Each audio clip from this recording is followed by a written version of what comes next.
This week, Ireland lost a hero. Derry lost a son. Sinn Féin lost a leader.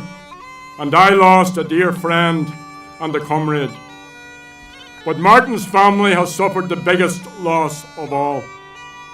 They have lost a loving, caring, dedicated husband, father and grandfather, a brother and an uncle. So on behalf of Sinn Féin, on my own behalf, and on Clet's behalf, and on behalf of our family, and on all of your behalves, I extend our solidarity to all of the McGuinness clan.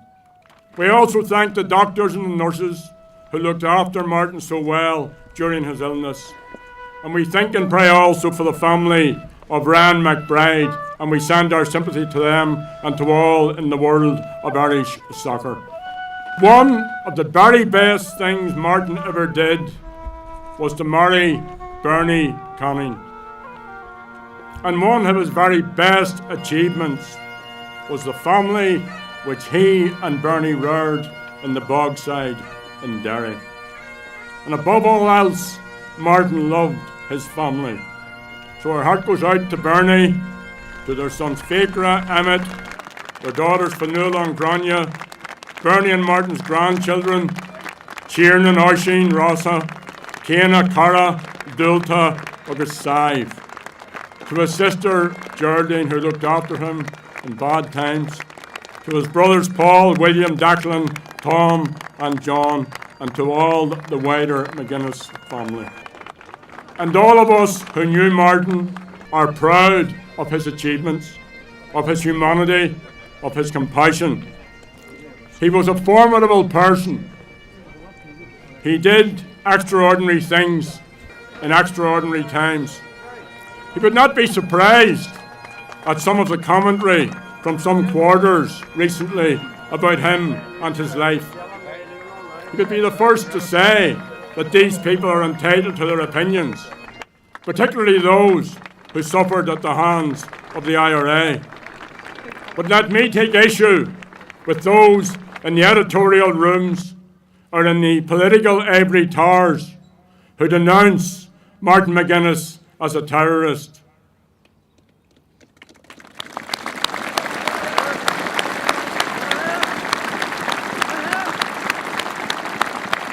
Mara Durt and Pearshock at the grave of another Fenian. The fools, the fools, the fools. Martin cannot answer them back, so let me answer for him. Martin McGuinness was not a terrorist.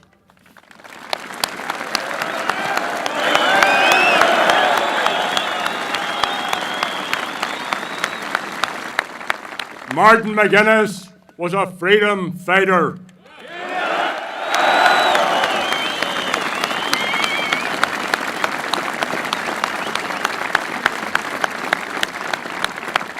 He was also a political prisoner, a negotiator, a peacemaker, a healer. And while he had a passion for politics, he was not one-dimensional. He had many interests. He was interested in nature, in spirituality, and he was famously hugely interested in people. He also enjoyed storytelling. He could tell a yarn better than most, including me. And in the early weeks of his illness after Christmas, I tried to encourage him to write a book. And he was up for that. None of the two of us realised just how seriously, we knew how seriously ill he was, but none of us predicted the outcome. But he was up for writing a book about childhood summers in Donegal, in the alleys outside Buncrana, about his mother, his memories of his father, his brothers and sisters, school days, much more, meeting Bernie, their courtship, the births of their children, their grandchildren. Unfortunately, he will never write that book. He was a good writer. He was a decent poet, with a special place in his heart for Seamus Heaney and Patrick Kavanagh. He loved growing herbs. He thought he was the world's best chess player. He loved cooking, fly fishing, walking, especially round Greenan Fort, Greenan and Ayok. Wintre salt a gach sort sport ach ni ro pelador ni na massa na e ariu. He enjoyed watching sports of all kinds: football, hurling, cricket, golf, rugby, soccer. He was the world's worst soccer player. He once broke his leg playing soccer. He had a plaster, you remember, Bernie? He had a plaster from his ankle to his hip. And he had to go up the stairs on his backside and down the stairs on his backside. And then 2 or 3 days later, he discovered that he'd also broken his arm. I could never figure that out. His mother, Peggy, God rest her, told me that he tripped over the ball. Mommy's bring you down. He was great at telling jokes. He liked all of these activities, but he especially loved having the space to have time with Bernie and their family. And that's what grounded Martin McGuinness. Be Martin and a Caramore, Aku Shur a leg, a be ag Tridge or son na Shearsha, or Fud and Dorn. Martin was also a friend to those engaged in struggles for justice across the globe. He travelled widely. He promoted the imperative of peacemaking in the Basque Country, and I want to welcome our friends from the Basque Country here today.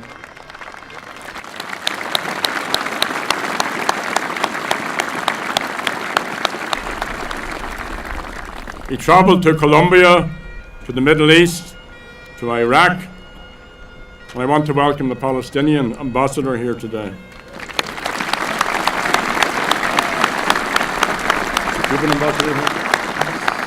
And I want to welcome the ambassador of Cuba here today also.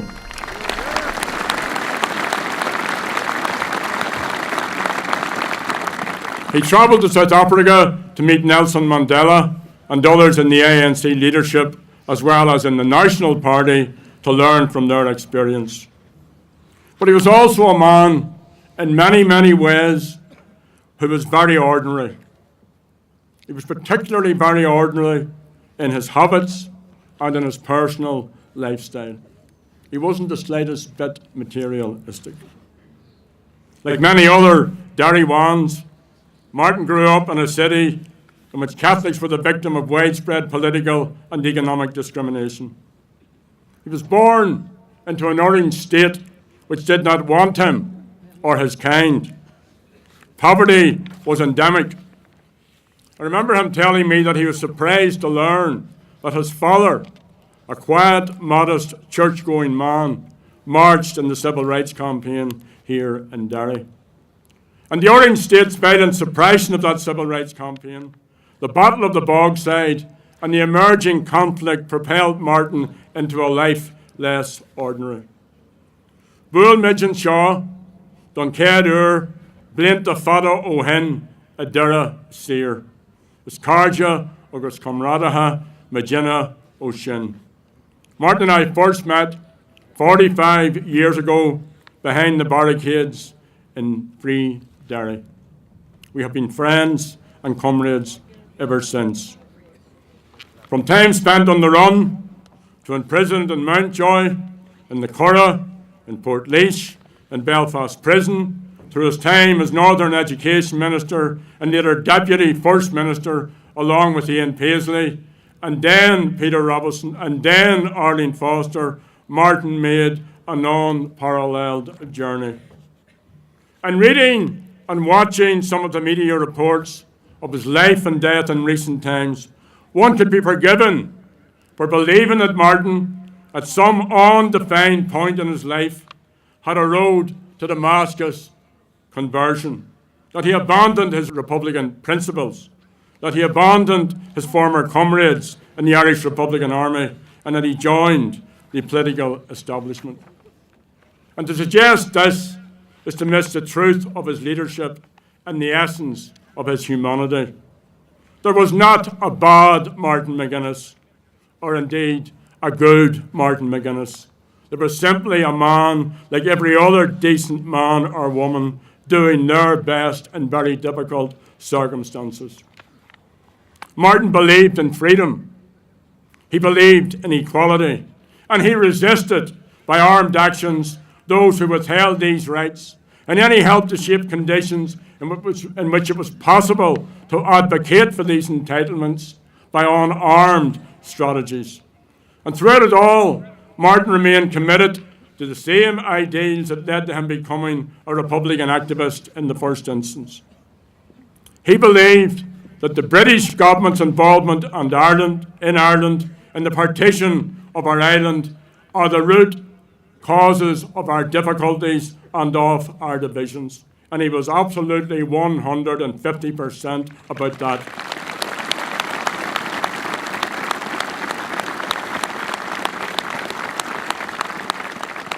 The British government has no right in Ireland, never had any right in Ireland, and will never have any right whatsoever to have any involvement in Ireland.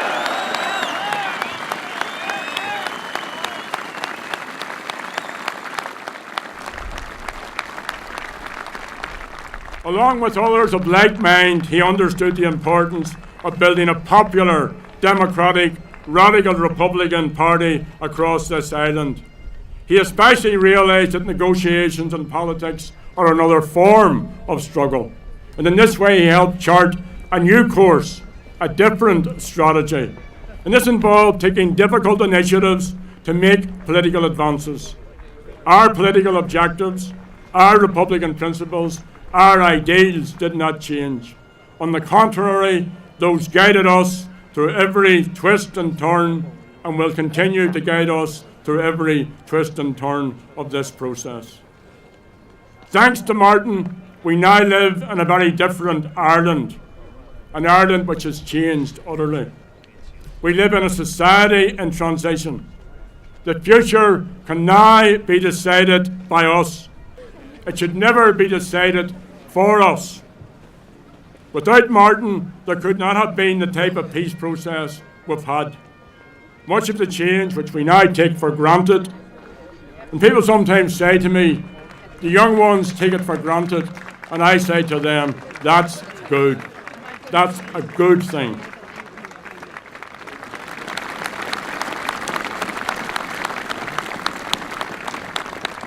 Much of this could not have been achieved without Martin McGuinness. And in my view, the key is in never giving up. And that was Martin's mantra also. He was also tough, assertive, and unmovable when that was needed. He was even dogmatic at times. Wimps don't make good negotiators. Neither do so-called hard men. Martin learned the need for flexibility, and his contribution to the evolution of Republican thinking was enormous, as was his work in popularising Republican ideals. And over many years, and it wasn't all work, and there was adventures and crack and fun and laughs and tears along the way, both of us realised that advances in struggle require creativity, require imagination, and a willingness to take initiatives. And Martin embraced that challenge. And he didn't just talk about change, he delivered change. He once said, when change begins, and we have the confidence to embrace it as an opportunity and a friend, and to show honest and positive leadership, then so much is possible.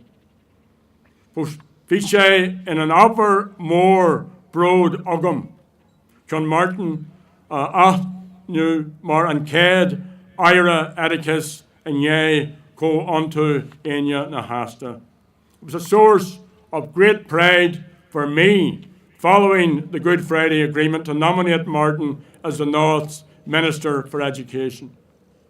It was a position he embraced, putting equality and fairness into practice in the Department of Education, seeking to end the 11 plus, to improve outcomes for children and to bring about the most radical overhaul of our education system since partition. In 2007, he became Deputy First Minister and an equal partner to Ian Paisley in government. And they did forge a friendship that illustrated to all the progress that we have made on the island of Ireland. And his reconciliation and his outreach work and his work on behalf of victims and for peace in Ireland and internationally have been widely applauded. As part of that work, Martin met Queen Elizabeth of England several times. He did so very conscious of the criticism that this might provoke. He was the first to acknowledge that some Republicans and nationalists were discommoded at times by his efforts to reach out the hands of friendship. But that's the real test. And if we are to make peace with our unionist neighbours, we have to reach out. And the real test of leadership is to reach out beyond your own base. It's a test that Martin passed every time.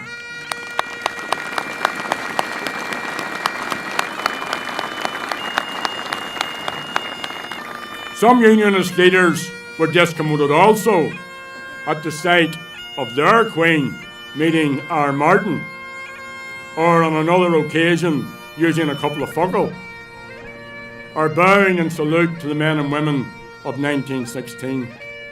These are symbolic gestures, but they're important nonetheless. As Martin pointed out in his letter of resignation on January the 9th, the equality, mutual respect and all-Ireland approaches enshrined in the Good Friday Agreement have never been fully embraced by the DUP. Apart from the negative attitude to nationalism and to the Irish identity and culture, there has been a shameful disrespect towards many other sections of our community. I quote this more in sadness than in anger. I try to understand why this is so. That's what Martin did. So here, at this graveside of this good man, let me appeal to our unionist neighbours.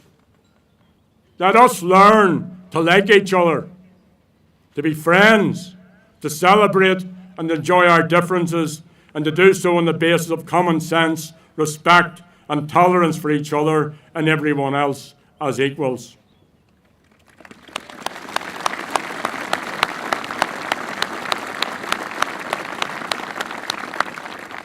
Let me appeal also to nationalists and Republicans. Do nothing to disrespect our unionist neighbours or anyone else. Yes, stand against bigotry, stand up for your rights, stand against sectarianism, but respect our unionist neighbours. Reach out to them, lead as Martin led by example, by little acts of kindness and generosity. It's féidir lena a bheith úntach brodúil as Martin. It's duine é den na fear agus na man rá úntach sin, a seas an fud ar son saoirse na hurran. We can be proud of Martin, the huge attendance here today, and I want to welcome friends from across this entire island and from England, Scotland and Wales, from Canada, from Australia and from the United States of America. That's all indications of the love and respect that Martin was held in. Why is this so? It's because he was another of those great and remarkable men and women who stood up for Irish freedom and for what they believed to be right. And he believed that a better Ireland, a genuinely new Ireland, is possible. He rejected any suggestion that gender or race or class or skin colour or disability or sexual orientation or religion should exclude citizens from their full rights and entitlements. And that's the legacy which we have to build upon. Of course, while much progress has been made, not least in the numerous lives saved in the last 20 years, nevertheless, Irish Republicans know that a long, long road with many twists and turns still lies ahead.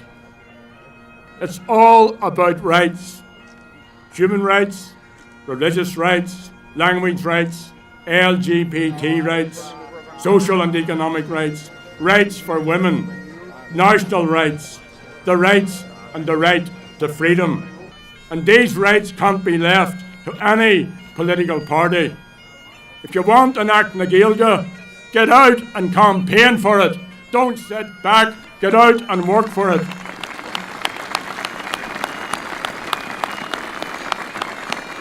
Na Hopper Johnny. If you want a Bill of Rights, campaign for that. If you want marriage equality, mobilise, get on the streets, demand it. If you want freedom, go out and take your freedom.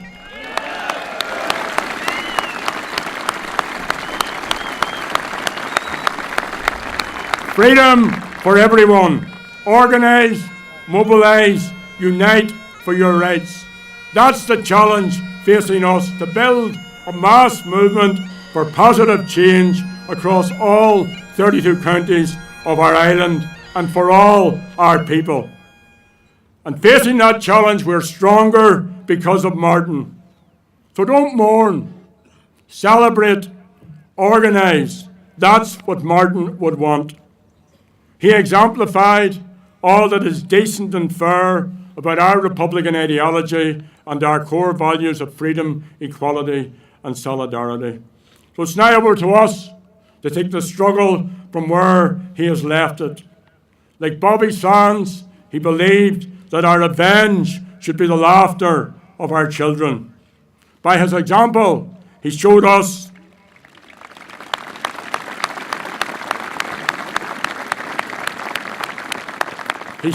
that it's possible to build peace out of conflict, to build a fair and a better and more equal future, and to build unity out of division.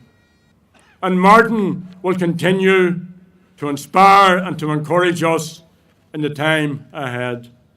Or jesh je goro a anam dilish, ni ve a lad on arish. I never thought for one moment that I would be giving this oration here today. Martin was looking forward so much to stepping down from public office in May. He was looking forward to it every day that passed. Not to step back from activism, but to step back from the rigours of that particular position. This wasn't to be, but his was a life well lived. Now, none of this is any consolation to Bernie and to our clan, but we pray that she and they, in the time ahead, will take comfort from the happy times they enjoyed with Martin. He said Bernie was his rock many times during his illness. My rock of Cashel, he told me. I'm lucky to have her. And Bernie was also lucky to have him. But so were the rest of us. We also loved him. He will be missed by many, but Bernie will miss him more than anyone else. So farewell, Martin. Slán a cara. Slán go Joe.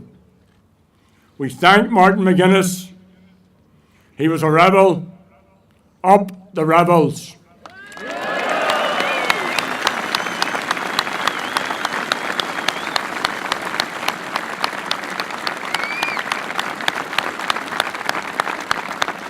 We salute Martin McGuinness. We applaud Martin McGuinness. He was a Republican. Up the Republic. Go to Mila, my